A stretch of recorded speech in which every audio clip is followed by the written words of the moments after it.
रामचंद्रन साहब, जिस पॉइंट का जिक्र यहाँ पर निनाद कर रहे थे कि वो जो डिलीवरी एक फैक्टर है वो यहाँ पर कहीं नहीं दिख रहा था। और ये लोग जानते हैं कि कैसे करोलबाग गंदा दिखा, कैसे मयूर विहार गंदा दिखा, कैसे साउथेक्स गंदा दिखा। ये उस कमेटी का, ये उस लोकल बॉडीज का हाल है जिसके बारे में आज हम ये कह रहे हैं कि 20,000 करोड़ किसी देश के बजट से ज़्यादा ये बजट होगा।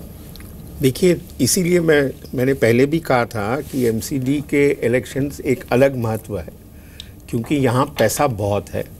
अगर आप सत्ता पे ना हो दिल्ली में, उसका इतना उनको नुकसान नहीं होता कि एमसीडी में ना आए।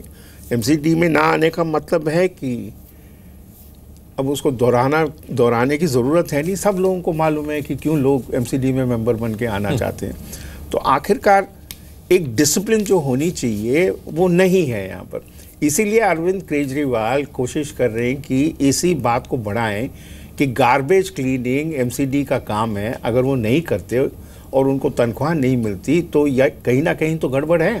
तो इसीलिए तो वो स्ट्राइक पे जाते हैं और वो गार्बेज को फैला देते हैं, ताकि लोगों को ये बात समझ आए कि जो काम रियली जो हो रहा है गार्बेज वालों का, अगर आप उनको तनख्वाह नहीं देंगे तो वो स्ट्राइक पे तो जाएंगे ही जाएंगे। तो फिर ये आखिरकार पैसा खर्च कहाँ हो रहा है?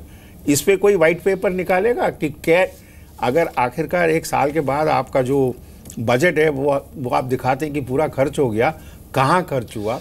और इसी पॉइंट पे तो क्या ये एक माना जाए कि ये चुनाव यहां से कहीं ना कहीं एक ट्रेंड सेटर साबित होगा? क्योंकि अरविंद केजरीवाल, आम आदमी पार्टी दिल्ली में आती है ये कह करके कि देखिए एक आम आदमी आना चाहता है, विकास करना चाहता है, दिल्ली सुधार दूंगा, दिल्ली को साफ सुथरा कर दूंगा। लेकिन हुआ ऐसा क्या, लोग जानते हैं। बीजेपी अब यही कह रही थी भले एमसीडी में हम थे लेकिन इस बार हमने सबको हटा दिया, अब सफाई होगी। और तीसरी तरफ कांग्रेस भी अपने जो भीतर की लड़ाई है उससे बाहर आती हुई क्या अब एमसीडी को संभाल पाएगी और एमसीडी एक नई एमसीडी क्या बन पाएगी? लोग तो यही कहना चाह रहे हैं। मनीष सिसोदिया कुछ देर पहले जो पहुंचे थे वोट डालने के लिए, वो कुछ कह रहे हैं, आइए सुनते हैं।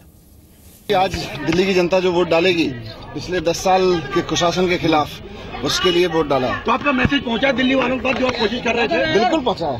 आज परसेंटेज कम था पिछली बार, क्या करेंगे? मैं लोगों से अपील करूंगा कि अगर आप आसपास की गंदगी आपको परेशान करती है, अगर आसपास डेंगू, चिकनगुनिया जैसी बीमारियां, एमसीडी का भ्रष्टाचार आपको परेशान करता है, तो जरूर आज वोट डालने जाए।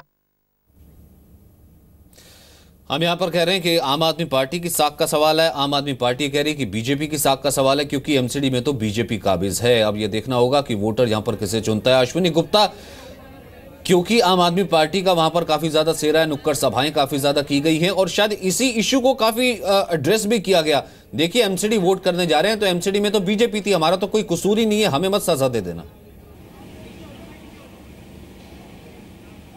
बिल्कुल, देखिए ये अपने आप में बड़ा ही रोचक है, क्योंकि बीजेपी यहाँ पर थी। एंटी इनकम्बेंसी जो है बीजेपी के खिलाफ होनी चाहिए, लेकिन जो एंटी इनकम्बेंसी का फैक्टर है वो भी यहाँ पर बढ़ता हुआ नजर आ रहा है। और आम आदमी पार्टी की जो सरकार है उसके खिलाफ भी लोगों की एंटी इनकम्बेंसी लगातार दिख रही है, क्योंकि जब आम आदमी पार्टी की सरकार यहाँ पर आई थी बहुत सारे वायदे उन्होंने किए थे दिल्ली की जनता के साथ, लेकिन जब लोगों को लग रहा है कि वायदे बहुत सारे उनमें से पूरे नहीं हो रहे हैं तो वो एंटी इनकम्बेंसी बीजेपी से शिफ्ट होकर के कहीं ना कहीं आम आदमी पार्टी की तरफ जा रही है। हमने भी यहाँ पर कई लोगों से बात करी तो वो लोग भी यही बात कर रहे हैं कि जो उम्मीदें उनकी दिल्ली सरकार से थी वो चीज़ें पूरी नहीं हुई। तो कहीं ना कहीं बीजेपी ने जो ये दांव खेला है, सभी नए चेहरों को टिकट दिया है, उसका फायदा जो है होता हुआ दिख रहा है इन चुनाव में। कहीं ना कहीं देखना यह है कि वोटर किस करवट सोचता है, क्या बातें होती है, लेकिन जो एंटी इनकम्बेंसी का फैक्टर था वो कहीं ना कहीं बढ़ता हुआ यहाँ पर दिखाई पड़ा और यही बात अब आम आदमी पार्टी के लिए चिंता का विषय जरूर मानी जा रही है। इसी सवाल को जरा साउथ की तरफ लेकर के जाते हैं निवृत्ति।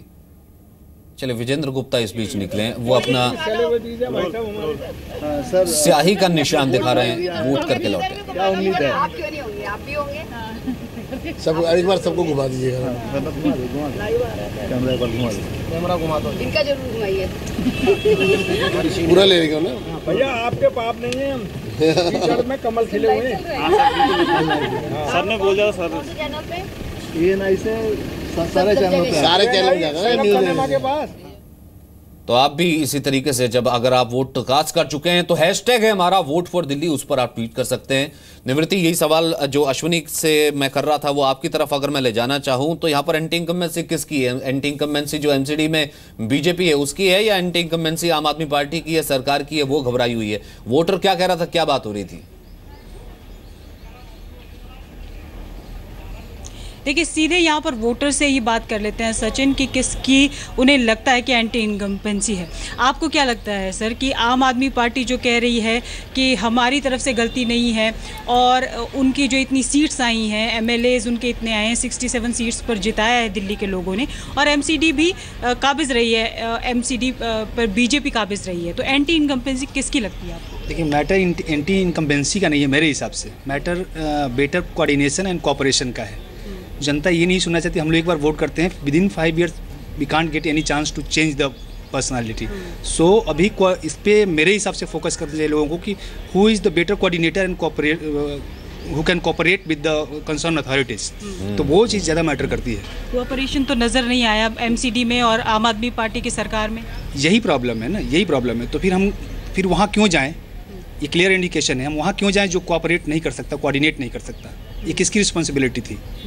तो हमने किसी को वोट दिया। कोऑर्डिनेट कौन नहीं कर पाया? सरकार कोऑर्डिनेट नहीं कर पाई, एमसीडी कोऑर्डिनेट नहीं कर पाई, ये भी तो आपके जहन में कहीं ना कहीं कुछ होगा। बिल्कुल है ये चीज़ें, और ये हम लोग अपने से वो कर चुके हैं डिसाइड, एवरीवन डिसाइड कर लिया है, सबको पता चल गया है कि कौन कोऑर्डिनेट नहीं कर पा रहा है, और ये आपको भी क्लियर है, ये सब लोगों को क्लियर है कि कौन कोऑर्डिनेशन कर पा रहा है, नहीं कर पा रहा है। हम लोग भी ब्रेक के लिए मुझे यहाँ पर रुकना है, लेकिन एक बार फिर से उसी चीज़ को मैं दोहराता हूँ, वह इन वोटर साहब की बात को सुन करके कि दिल्ली का वोटर ऐसे नहीं कहा जाता कि समझदार वोटर होता है, कि कॉरपोरेशन के बीच और सरकार के बीच कोऑर्डिनेट करना था, तब हमें डिलीवरी मिलती, लेकिन क्या कोऑर्डिनेशन नहीं हो पाया है, ये भी मैं ध्यान में रख करके वोट कर रहा हूँ। ये एक दिल्ली का जागरूक वोटर कह रहा है, और भी क्या तमाम फैक्टर्स हैं और जो तस्वीरें हैं वो लगातार जारी हैं।